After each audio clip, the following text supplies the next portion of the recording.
And Judah said, What shall we say unto my Lord? What shall we speak? Or how shall we clear ourselves? God hath found out the iniquity of thy servants. Behold, we are thy Lord's servants, both we and he also, with whom the cup is found.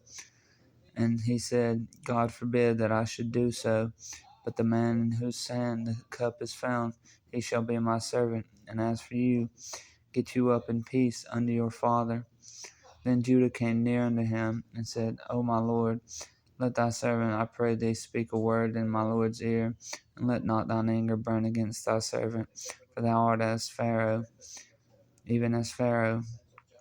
My lord asked his servant, saying, Have ye a father or a brother?